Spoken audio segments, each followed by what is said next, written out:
بسم الله الرحمن الرحيم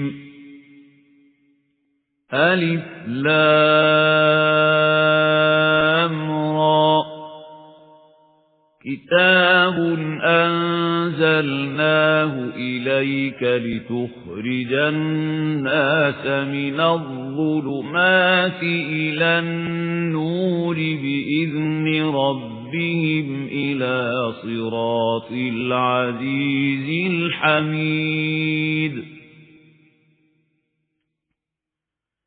الله الذي له ما في السماوات وما في الأرض وويل للكافرين من عذاب شديد الذين يستحبون الحياة الدنيا على الآخرة ويصدون عن سبيل الله ويبغونها عوجا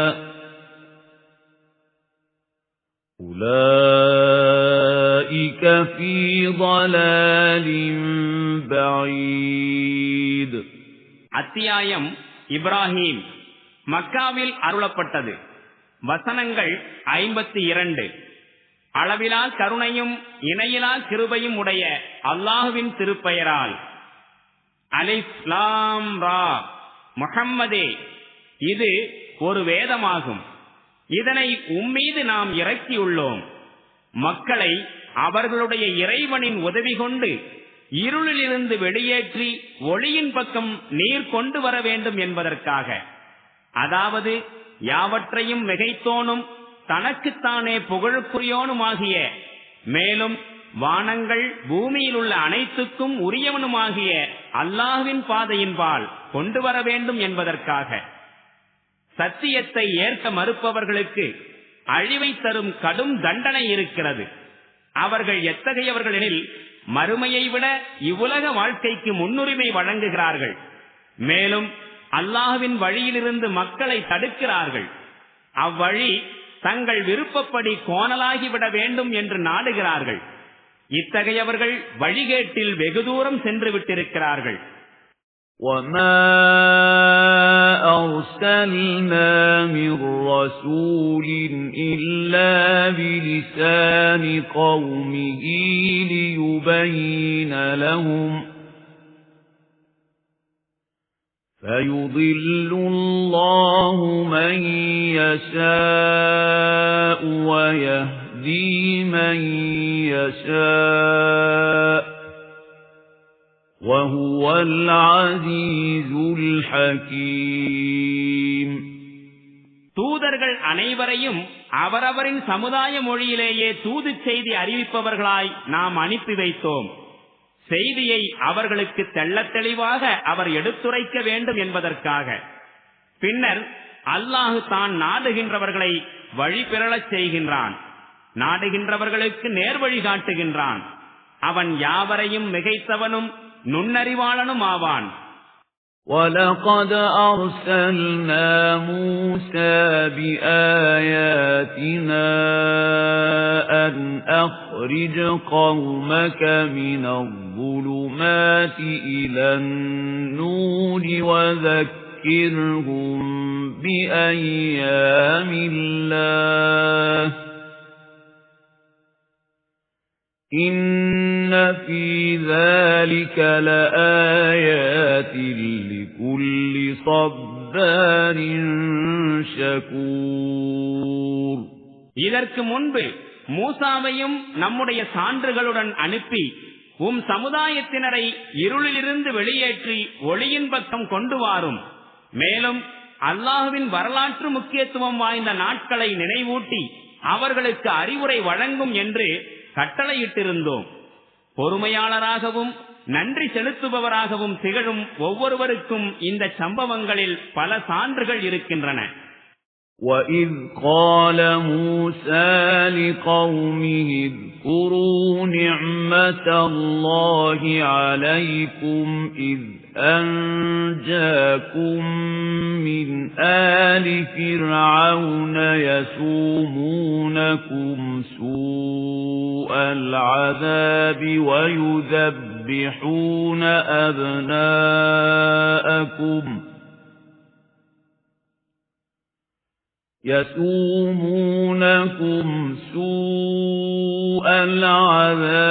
ويذبحون أبناءكم ويستحيون نساءكم وفي ذلكم بلاء من ربكم عظيم.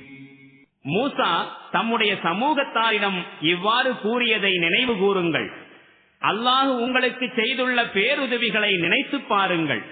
உங்களுக்கு கடுமையான துன்பம் இழைத்துக் கொண்டும் உங்கள் ஆண் மக்களை கொலை செய்து கொண்டும் உங்கள் பெண் மக்களை உயிருடன் விட்டு வைத்துக் கொண்டும் இருந்த ஃபிரௌனின் ஆட்களிடமிருந்து அவன் உங்களை விடுவித்தான். இதில் உங்கள் இறைவனிடமிருந்து உங்களுக்கு பெரும் சோதனை ஏற்பட்டிருந்தது. وَإِذْ تَأَذَّنَ رَبُّكُمْ لَئِن شَكَرْتُمْ لَأَزِيدَنَّكُمْ وَلَئِن كَفَرْتُمْ إِنَّ عَذَابِي لَشَدِيدٌ. وَقَالَ مُوسَى إِن تَكْفُرُوا أَنْتُمْ وَمَنْ فِي الْأَرْضِ جَمِيعًا فَإِنَّ اللَّهَ لَغَنِيٌّ حَمِيدٌ. மேலும் உங்கள் இறைவன் இவ்வாறு அறிவித்திருந்ததையும் நினைவு கூறுங்கள். நீங்கள் நன்றி செலுத்துவீர்களாயின் நிச்சயம் நான் உங்களுக்கு மென்மேலும் வழங்குவேன். நீங்கள் நன்றி கொள்வீர்களாயின் சின்னமாக எனது தண்டனை மிக கடுமையானதாகும். மேலும் மூசா கூறினார், நீங்கள் நிராகரிக்கிறீர்கள் என்றால் ஏன் பூமியில் உள்ள அனைவருமே நிராகரிப்பாளர்களாய் ஆகிவிட்டாலும் கூட சின்னமாக அல்லாஹ் தேவைகள் அற்றவனாகவும் தனக்குத்தானே புகழுக்குரியவனாகவும் இருக்கின்றான். أَلَمْ يَأْتِكُمْ نَبَأُ الَّذِينَ مِنْ قَبْلِكُمْ قَوْمِ نُوحٍ وَعَادٍ وَثَمُودَ وَالَّذِينَ مِنْ بَعْدِهِمْ لَا يَعْلَمُهُمْ إِلَّا اللَّهُ جَاءَتْهُمْ رُسُلُهُم بِالْبَيِّنَاتِ فَرَدُّوا أَيْدِيَهُمْ فِي أَفْوَاهِهِمْ وَقَالُوا إِنَّا كَفَرْنَا بِمَا أُرْسِلْتُمْ بِهِ وَإِنَّا لَفِي شَكٍّ مِّمَّا تَدْعُونَنَا إِلَيْهِ مُرِيبٍ. உங்களுக்கு முன் வாழ்ந்து சென்ற சமுதாயங்களின் செய்தி நூஹுடைய சமுதாயத்தினர், ஆது மற்றும் சமூத் எனும் சமுதாயத்தினர், இன்னும் அவர்களுக்கு பின் வந்த ஏராளமான சமூகத்தவர்களுடைய செய்தி உங்களிடம் வரவில்லையா? அவர்களின் எண்ணிக்கையை அல்லாஹுவே அறிவான். அவர்களின் தூதர்கள் அவர்களிடம் தெளிவான சான்றுகளை கொண்டு வந்த போது அவர்கள் தம் வாயில் கைகளை வைத்துக் கொண்டு கூறினார்கள், நீங்கள் எந்த செய்தியோடு அனுப்பப்பட்டுள்ளீர்களோ அதனை சின்னமாக நாங்கள் ஏற்றுக்கொள்ளவில்லை. மேலும் நீங்கள் எதன் பக்கம் எங்களை அழைக்கின்றீர்களோ அதை குறித்து நாங்கள் கடும் சந்தேகத்தில் உழன்று கொண்டிருக்கிறோம். قالت رسلهم أفي الله شك فاطر السماوات والأرض يدعوكم ليغفر لكم من ذنوبكم ويؤخركم إلى أجل مسمى قالوا إن أنتم إلا بشر مثلنا تريدون أن تصدونا عما كان يعبد آباؤنا فأتونا بسلطان مبين. தூதர்கள் கூறினார்கள், வானங்கள் பூமியின் படைப்பாளனாகிய இறைவனை குறித்தா உங்களுக்கு சந்தேகம்?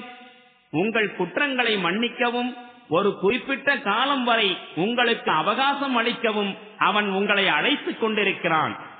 அதற்கு அந்த மக்கள் கூறினார்கள், நீங்கள் எங்களை போன்ற மனிதர்களே தவிர வேறு ஒன்றும் இல்லை. எங்கள் மூதாதையர் எவற்றை வணங்கி வந்தார்களோ அவற்றை நாங்கள் வணங்குவதிலிருந்து எங்களை தடுக்கவே நீங்கள் விரும்புகிறீர்கள். அப்படியானால் ஒரு தெளிவான சான்றினை கொண்டு வாருங்கள். قالت لهم رسلهم إن نحن إلا بشر مثلكم ولكن الله يمن على من يشاء من عباده وما كان لنا أن نأتيكم بسلطان إلا بإذن الله وعلى الله فليتوكل المؤمنون. وما لنا ألا نتوكل على الله وقد هدانا سبلنا ولنصبرن على ما آذيتمونا وعلى الله فليتوكل المتوكلون. அதற்கு அவர்களுடைய தூதர்கள் கூறினார்கள், உண்மையில் நாங்கள் உங்களை போன்ற மனிதர்கள்தாம். ஆனால் அல்லாஹ் தன்னுடைய அடியார்களில் தான் நாடுகின்றவர்களுக்கு பேரருளை வழங்குகின்றான். மேலும் உங்களிடம் சான்றினை கொண்டு வருவது எங்களுடைய அதிகாரத்தில் இல்லை. சான்று அல்லாஹ்வின் உத்தரவு கொண்டுதான் வெளிப்படுகின்றது. மேலும் இறை நம்பிக்கையாளர்கள் அல்லாஹுவை சார்ந்து நிற்க வேண்டும். அல்லாஹுவையே நாங்கள் முழுவதும் சாராதிருக்க எங்களுக்கு என்ன நேர்ந்தது?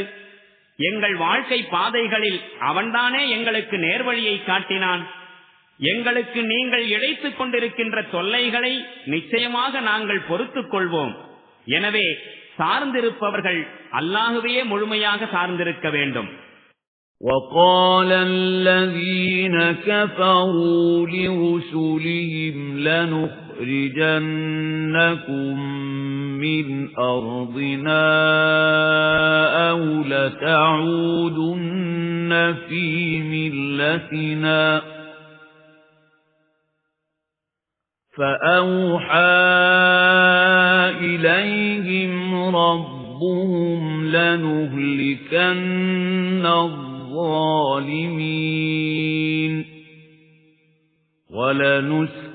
ولنسكننكم الأرض من بعدهم ذلك لمن خاف مقامي وخاف وعيد.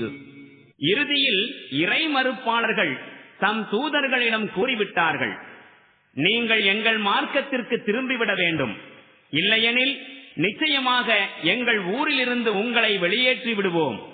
அப்போது அத்தூதர்களுக்கு அவர்களின் அதிபதி அறிவித்தான், நாம் இந்த அக்கிரமக்காரர்களை அழித்தே விடுவோம். மேலும் அவர்களுக்கு பிறகு இப்பூமியில் உங்களை வசிக்கச் செய்வோம். என்னிடத்தில் பதில் சொல்லியாக வேண்டும் என்று யார் பயப்படுகின்றாரோ, மேலும் என் எச்சரிக்கைக்கு யார் அஞ்சுகிறாரோ அவருக்குரிய வெகுமதியாகும் இது. وَاسْتَفْتَحُوا وَخَابَ كُلُّ جَبَّارٍ عَنِيدٍ. مِنْ وَرَائِهِ جَهَنَّمُ وَيُسْقَى مِنْ مَاءٍ صَدِيدٍ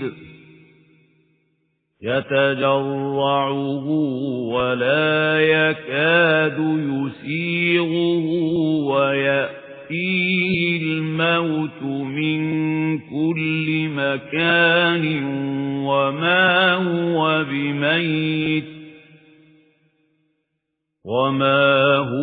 بِمَيِّتٍ وَمِنْ وَرَائِهِ عَذَابٌ غَلِيظٌ அவர்கள் தீர்ப்பு வேண்டுமென விரும்பினார்கள்.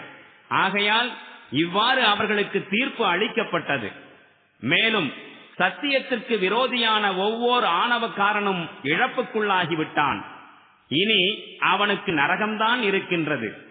அங்கு அவனுக்கு சீழ் புகட்டப்படும். அதனை அவன் கஷ்டப்பட்டு விழுங்க முயல்வான். எனினும் அதனை எளிதில் விழுங்கிட அவனால் முடியாது. அனைத்து திசைகளிலிருந்தும் மரணம் அவனை நோக்கி வரும். ஆயினும் அவனால் மரணம் அடைய முடியாது. அதை தவிர ஒரு கடும் வேதனை அவன் உயிரை வதைத்துக் கொண்டிருக்கும். مَثَلُ الَّذِينَ كَفَرُوا بِرَبِّهِمْ أَعْمَالُهُمْ كَرَمَادٍ اشْتَدَّتْ بِهِ الرِّيحُ فِي يَوْمٍ عَاصِفٍ لَا يَقْدِرُونَ مِمَّا كَسَبُوا عَلَى شَيْءٍ ذَلِكَ هُوَ الضَّلَالُ الْبَعِيدُ أَلَمْ تَرَ أَنَّ اللَّهَ خَلَقَ السَّمَاوَاتِ وَالْأَرْضَ بِالْحَقِّ إِنْ يَشَأْ يُذْهِبْكُمْ وَيَأْتِ بِخَلْقٍ جَدِيدٍ وَمَا ذَلِكَ عَلَى اللَّهِ بِعَزِيزٍ எவர்கள் தம் அதிபதியை நிராகரித்தார்களோ அவர்களின் செயல்களுக்கான உவமை கடும் புயல் வீசக்கூடிய ஒரு நாளில் அடித்துச் செல்லப்படும் சாம்பலை போன்றதாகும். தாங்கள் செய்த செயல்களிலிருந்து எந்த பலனையும் அவர்கள் பெற முடியாது. இதுவே அளவு கடந்த வழிகேடாகும். நிச்சயமாக அல்லாஹு வானங்களையும் பூமியையும் சத்தியத்தின் அடிப்படையில் படைத்து நிலைவரச் செய்துள்ளான் என்பதை நீர் கவனிக்கவில்லையா? அவன் நாடினால் உங்களை அழித்துவிட்டு அந்த இடத்தில் ஒரு புதிய படைப்பை கொண்டு வருவான். இவ்வாறு செய்வது அல்லாஹுவுக்கு சிறிதும் சிரமமானதல்ல. وَبَرَزُوا لِلَّهِ جَمِيعًا فَقَالَ الضُّعَفَاءُ لِلَّذِينَ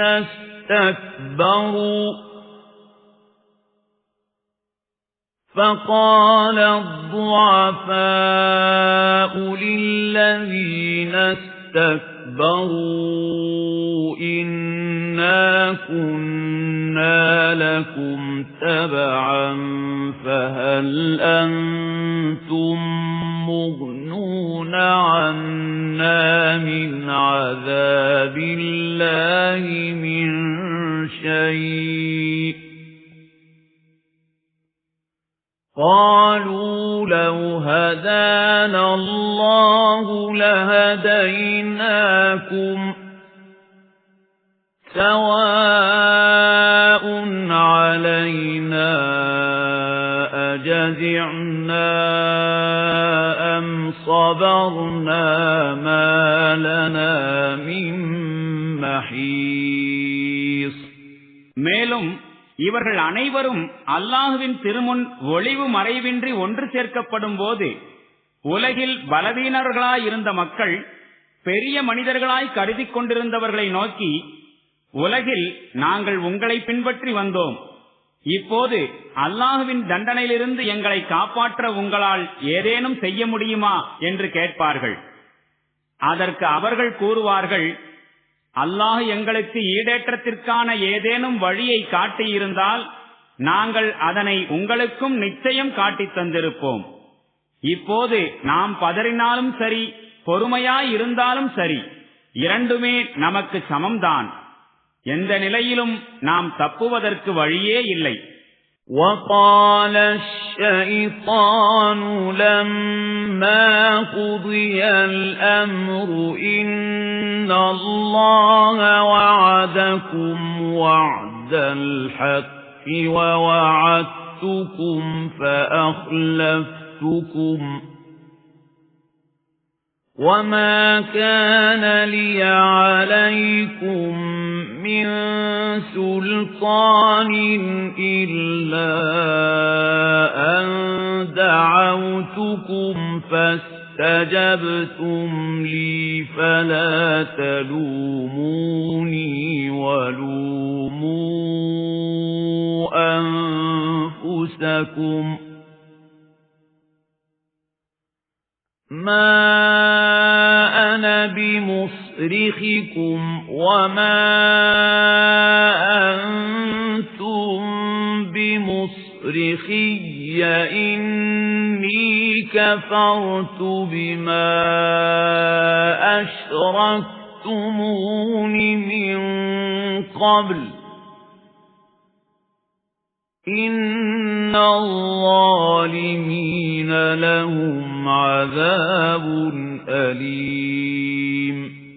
பிறகு விவகாரம் தீர்க்கப்பட்டு விடும்போது ஷைத்தான் கூறுவான், சின்னமாக அல்லாஹ் உங்களுக்கு என்னென்ன வாக்குறுதிகளை வழங்கியிருந்தானோ அவை அனைத்தும் உண்மையானவையே. மேலும் நான் உங்களுக்கு அளித்திருந்த எந்த வாக்குறுதியையும் நிறைவேற்றித் தரவில்லை. உங்கள் மீது எனக்கு எந்த ஆதிக்கமும் இருக்கவில்லை.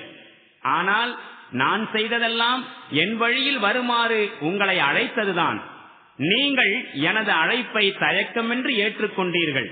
எனவே இப்பொழுது என்னை இகழாதீர்கள், உங்களையே நீங்கள் இகழ்ந்து கொள்ளுங்கள்.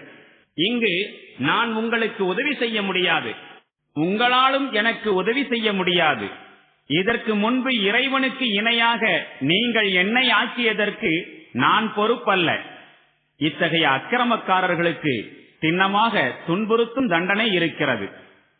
وَأُدْخِلَ الَّذِينَ آمَنُوا وَعَمِلُوا الصَّالِحَاتِ جَنَّاتٍ تَجْرِي مِنْ تَحْتِهَا الْأَنْهَارُ خَالِدِينَ فِيهَا بِإِذْنِ رَبِّهِمْ تَحِيَّتُهُمْ فِيهَا سَلَامٌ. أَلَمْ تَرَ كَيْفَ ضَرَبَ اللَّهُ مَثَلًا كَلِمَةً طَيِّبَةً كَشَجَرَةٍ طَيِّبَةٍ أَصْلُهَا ثَابِتٌ وَفَرْعُهَا فِي السَّمَاءِ تُؤْتِي أُكُلَهَا كُلَّ حِينٍ بِإِذْنِ رَبِّهَا وَيَضْرِبُ اللَّهُ الْأَمْثَالَ لِلنَّاسِ لَعَلَّهُمْ يَتَذَكَّرُونَ. ஆனால் எவர்கள் இவ்வுலகில் இறை நம்பிக்கை கொண்டு நற்செயல்கள் புரிந்தார்களோ அவர்கள் சுவனங்களில் நுழைவிக்கப்படுவார்கள். அவற்றின் கீழே ஆறுகள் ஓடிக்கொண்டிருக்கும். அங்கு அவர்கள் தம் இறைவனின் அனுமதி கொண்டு என்றென்றும் வாழ்வார்கள். மேலும் உங்கள் மீது சாந்தி நிலவட்டும் என்று அங்கு அவர்களுக்கு முகமன் கூறப்படும். நல்ல வார்த்தை கலிமா தய்யிபாவுக்கு அல்லாஹ் எவ்வாறு ஊமை கூறுகின்றான் என்பதை நீர் கவனிக்கவில்லையா? அது ஒரு நல்ல மரத்தை போன்றதாகும். அதன் வேர் பூமியில் ஆழப்பதிந்திருக்கின்றது. அதன் கிளைகள் வானளாவ உயர்ந்து நிற்கின்றன. எந்நேரமும் அம்மரம் தன் இறைவனின் ஆணைக்கேற்ப கனிகளை வழங்கிக் கொண்டிருக்கிறது.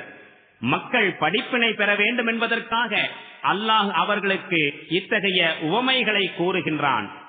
وَمَثَلُ كَلِمَةٍ خَبِيثَةٍ كَشَجَرَةٍ خَبِيثَةٍ اجْتُثَّتْ مِنْ فَوْقِ الْأَرْضِ مَا لَهَا مِنْ قَرَارٍ يُثَبِّتُ اللَّهُ الَّذِينَ آمَنُوا بِالْقَوْلِ الثَّابِتِ فِي الْحَيَاةِ الدُّنْيَا وَفِي الْآخِرَةِ وَيُضِلُّ اللَّهُ الظَّالِمِينَ وَيَفْعَلُ اللَّهُ مَا يَشَاءُ. மேலும் கெட்ட வார்த்தைக்கு உவமை ஒன்றுக்கும் உதவாத ஒரு கெட்ட மரத்தை போன்றதாகும். அந்த மரம் பூமியின் மேல்மட்டத்திலிருந்து பிடுங்கி எறியப்படுகின்றது. அதற்கு எவ்வித நிலையான தன்மையும் கிடையாது. நம்பிக்கை கொண்டோருக்கு அல்லாஹ் ஓர் வலுவான வாக்கின் அடிப்படையில் இம்மையிலும் மறுமையிலும் உறுதிப்பாட்டை அருளுகின்றான். ஆனால் அக்கிரமக்காரர்களை அல்லாஹ் வழிதவறச் செய்கின்றான். அல்லாஹ் தான் நாடியவற்றை செய்வதற்கு அதிகாரம் உள்ளவனாக இருக்கின்றான். أَلَمْ تَرَ إِلَى الَّذِينَ بَدَّلُوا نِعْمَةَ اللَّهِ كُفْرًا وَأَحَلُّوا قَوْمَهُمْ دَارَ الْبَوَارِ جَهَنَّمَ يَصْلَوْنَهَا وَبِئْسَ الْقَرَارُ وَجَعَلُوا لِلَّهِ أَنْدَادًا لِيُضِلُّوا عَنْ سَبِيلِهِ قُلْ تَمَتَّعُوا فَإِنَّ مَصِيرَكُمْ إِلَى النَّارِ. அல்லாஹ்வின் அருட்கொடையை பெற்று பின்பு அதனை நன்றி கொள்ளும் போக்கை கொண்டு மாற்றி தங்களுடன் தம் சமூகத்தாரையும் அழிவு கிடங்கில் நரகில் தள்ளியவர்களை நீர் கவனிக்கவில்லையா? அதில் அவர்கள் எரிந்து கருகி விடுவார்கள். அது கொடிய இருப்பிடமாகும். அல்லாஹ்வின் வழியிலிருந்து மக்களை பிறழச் செய்வதற்காக மற்றவர்களையும் அவனுக்கு நிகராய் ஆக்கினார்கள். நபியே, அவர்களிடம் கூறுவீராக, நன்கு சுவைத்துக் கொள்ளுங்கள். இறுதியில் நீங்கள் திரும்பிச் செல்வது நரகத்திற்குத்தான். قُلْ لِعِبَادِيَ الَّذِينَ آمَنُوا يُقِيمُوا الصَّلَاةَ وَيُنْفِقُوا مِمَّا رَزَقْنَاهُمْ سِرًّا وَعَلَانِيَةً مِنْ قَبْلِ أَنْ يَأْتِيَ يَوْمٌ لَا بَيْعٌ فِيهِ وَلَا خِلَالٌ. நபியே, நம்பிக்கை கொண்ட என் அடியார்களிடம் எவ்வித கொடுக்கல் வாங்கலும் நட்பும் பலன் தராத ஒரு நாள் வருவதற்கு முன்பே தொழுகையை நிலைநாட்டும்படியும், மேலும் நாம் வழங்கியவற்றிலிருந்து மறைவாகவும் வெளிப்படையாகவும் நற்பாதையில் செலவிடும்படியும் கூறுவீராக. الله الذي خلق السماوات والأرض وأنزل من السماء ماء فأخرج به من الثمرات رزقا لكم وَسَخَّرَ لَكُمُ الْفُلْكَ لِتَجْرِيَ فِي الْبَحْرِ بِأَمْرِهِ وَسَخَّرَ لَكُمُ الْأَنْهَارَ وَسَخَّرَ لَكُمُ الشَّمْسَ وَالْقَمَرَ دَائِبَيْنِ وَسَخَّرَ لَكُمُ اللَّيْلَ وَالنَّهَارَ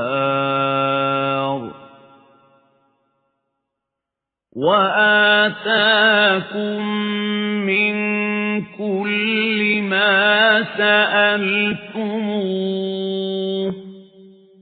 وإن تعدوا نعمة الله لا تحصوها إن الإنسان لظلوم كفار. அல்லாஹுதான் வானங்களையும் பூமியையும் படைத்தவன். மேலும் அவன் வானத்திலிருந்து மழை பொழியச் செய்தான். பிறகு அதன் மூலம் உங்களுக்கு உணவாக விதவிதமான விளைபொருட்களை உற்பத்தி செய்தான். இன்னும் கப்பலை அவனே உங்களுக்கு வசப்படுத்தி தந்தான். அது அவனது கட்டளைக்கேற்ப கடலில் செல்கிறது. மேலும் உங்களுக்கு ஆறுகளை வசப்படுத்தி தந்தான். மேலும் சூரியனையும் சந்திரனையும் அவை தொடர்ந்து இயங்கிக் கொண்டிருக்கும் வண்ணம் உங்களுக்கு வசப்படுத்தி தந்துள்ளான். மேலும் இரவையும் பகலையும் உங்களுக்காக வசப்படுத்தி தந்தான். மேலும் நீங்கள் அவனிடம் வேண்டிக் கொண்ட அனைத்தையும் அவனே உங்களுக்கு வழங்கினான். அல்லாஹ்வின் அருட்கொடைகளை நீங்கள் கணக்கிடுவீர்களாயின் அவற்றை உங்களால் வரையறுக்கவே முடியாது. உண்மை யாதெனில் மனிதன் பெரும் அநீதியாளனாகவும் நன்றி கெட்டவனாகவும் இருக்கின்றான். وَإِذْ قَالَ إِبْرَاهِيمُ رَبِّ اجْعَلْ هَذَا الْبَلَدَ آمِنًا وَاجْنُبْنِي وَبَنِيَّ أَن نَّعْبُدَ الْأَصْنَامَ رَبِّ إِنَّهُنَّ أَضْلَلْنَ كَثِيرًا مِنَ النَّاسِ فَمَن تَبِعَنِي فَإِنَّهُ مِنِّي وَمَنْ عَصَانِي فَإِنَّكَ غَفُورٌ رَّحِيمٌ. இப்ராஹிம் இவ்வாறு பிரார்த்தனை புரிந்ததை நினைவு கூறுங்கள். என் இறைவனே, மக்காவாகிய இந்நகரத்தை அமைதி அளிக்க கூடியதாக ஆக்குவாயாக. மேலும் என்னையும் என் மக்களையும் சிலைகளை வணங்குவதிலிருந்து காப்பாற்றுவாயாக. என் இறைவனே, சின்னமாக இந்த சிலைகள் பெரும்பாலான மக்களை வழிகேட்டில் ஆழ்த்திவிட்டன. என்னுடைய வழித்தோன்றல்களும் எவற்றால் வழிகடலாம். எனவே அவர்களில் எவர்கள் என்னுடைய வழிமுறையின்படி நடந்தார்களோ அவர்கள்தாம் சின்னமாக என்னை சார்ந்தவர்களாவர். எவர்கள் எனக்கு முரணான வழியினை மேற்கொண்டார்களோ சின்னமாக நீ பெரிதும் மன்னிப்பவனாகவும் கருணை பொழிபவனாகவும் இருக்கின்றாய். رَبَّنَا إِنِّي أَسْكَنْتُ مِنْ ذُرِّيَّتِي بِوَادٍ غَيْرِ ذِي زَرْعٍ عِنْدَ بَيْتِكَ الْمُحَرَّمِ رَبَّنَا لِيُقِيمُوا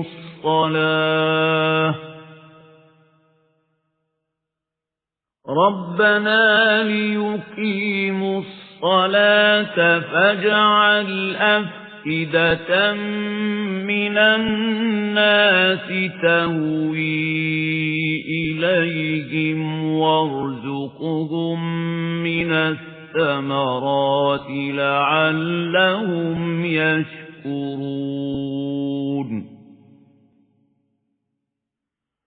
رَبَّنَا إِنَّكَ تَعْلَمُ مَا نُخْفِي وَمَا نُعْلِنُ وَمَا يَخْفَى عَلَى اللَّهِ مِنْ شَيْءٍ فِي الْأَرْضِ وَلَا فِي السَّمَاءِ.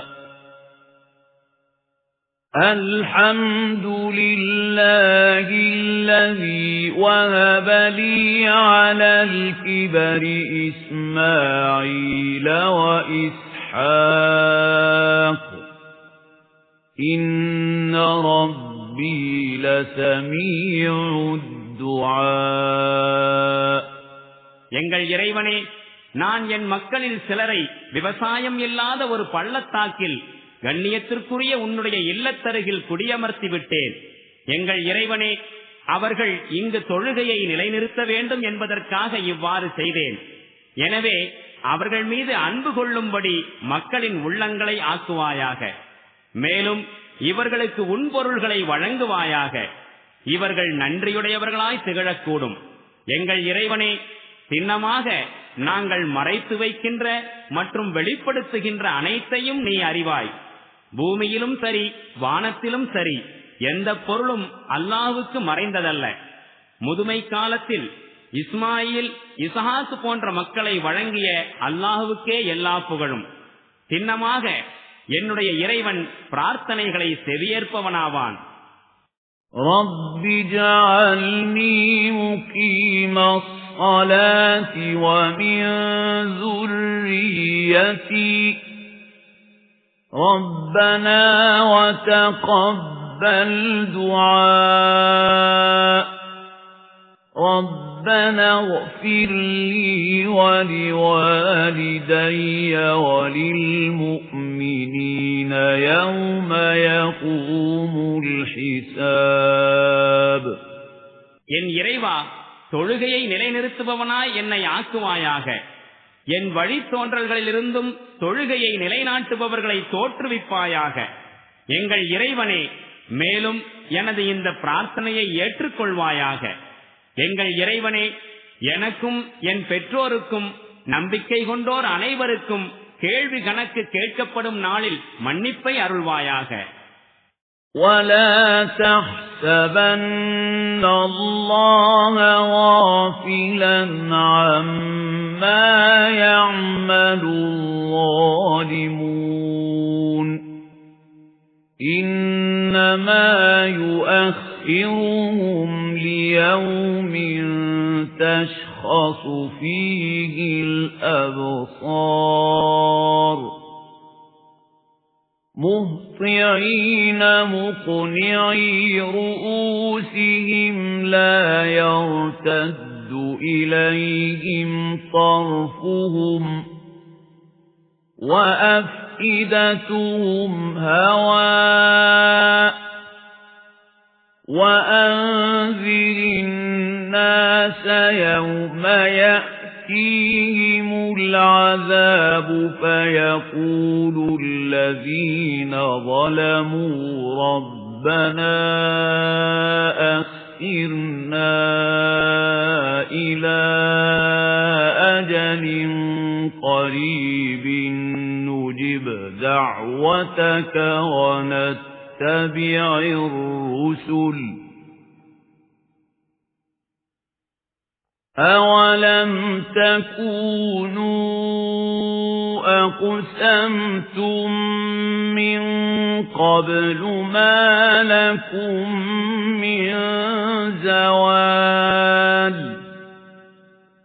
وَسَكَنْتُمْ فِي مَسَاكِنِ الَّذِينَ ظَلَمُوا أَنفُسَهُمْ وَتَبَيَّنَ لَكُمْ كَيْفَ فَعَلْنَا بِهِمْ وَضَرَبْنَا لَكُمُ الْأَمْثَالَ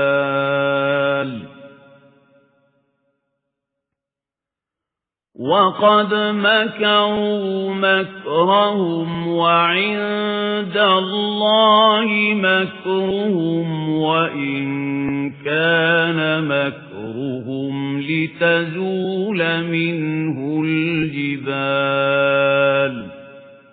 இந்த அக்கிரமக்காரர்களின் செயல்களை அல்லாஹ் கவனிக்காமல் இருக்கின்றான் என்று நபியே நீர் கருத வேண்டாம். அவர்களை அவன் விட்டு வைத்திருப்பது ஒரு குறிப்பிட்ட நாள் வரைக்கும் தான். அந்நாளில் அவர்களின் விழிகள் மருளும். அவர்கள் தம் தலைகளை மேலே உயர்த்தி கொண்டு ஓடுவார்கள். அவர்களின் பார்வை நிலைகுத்தி இருக்கும். மேலும் அவர்களுடைய இதயங்கள் சூனியமாகிவிட்டிருக்கும். வேதனை வரக்கூடிய அந்நாளை பற்றி மக்களுக்கு எச்சரிக்கை செய்வீராக. அன்று இந்த அக்கிரமக்காரர்கள் கூறுவார்கள், எங்கள் இறைவனே, இன்னும் சிறிது காலம் வரை எங்களுக்கு அவகாசம் அளிப்பாயாக. அவ்வாறு அளித்தால் உனது அழைப்பினை நாங்கள் விரைந்து ஏற்றுக்கொள்வோம். மேலும் உன் தூதர்களையும் பின்பற்றுவோம்.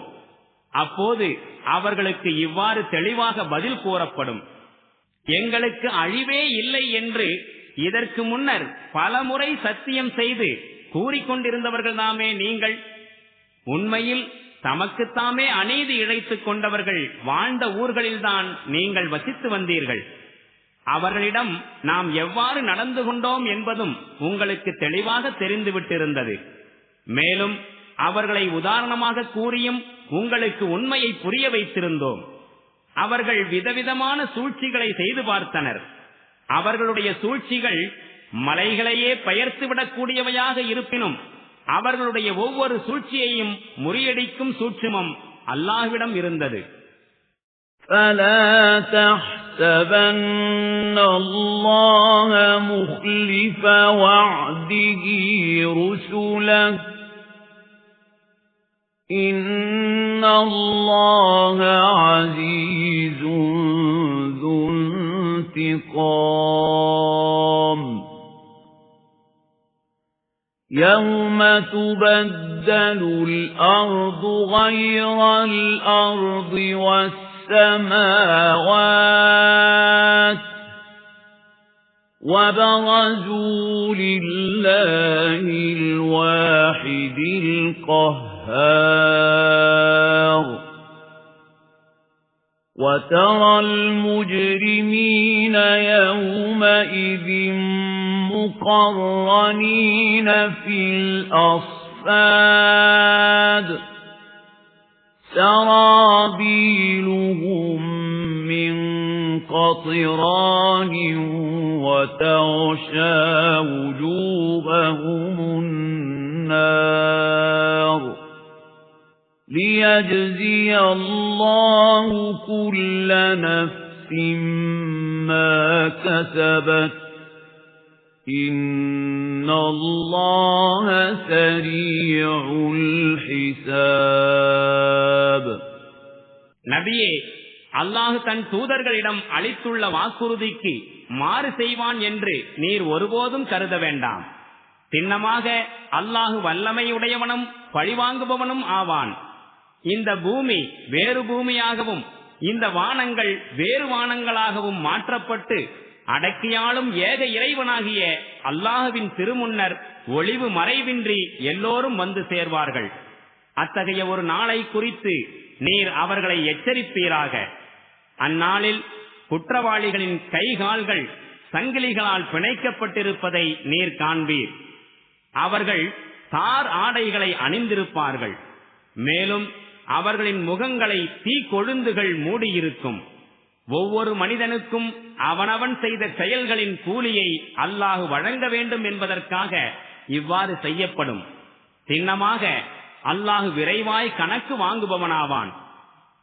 هَذَا بَلَاغٌ لِلنَّاسِ وَلِيُنذَرُوا بِهِ وَلِيَعْلَمُوا أَنَّمَا هُوَ إِلَٰهٌ وَاحِدٌ وَلِيَذَّكَّرَ أُولُو الْأَلْبَابِ. இது மனிதகுலம் முழுவதற்கும் உரிய தூது செய்தியாகும். இதன் மூலம் அவர்கள் எச்சரிக்கப்பட வேண்டும். மேலும் உண்மையில் இறைவன் ஒருவனே என்பதை அவர்கள் அறிந்திட வேண்டும்.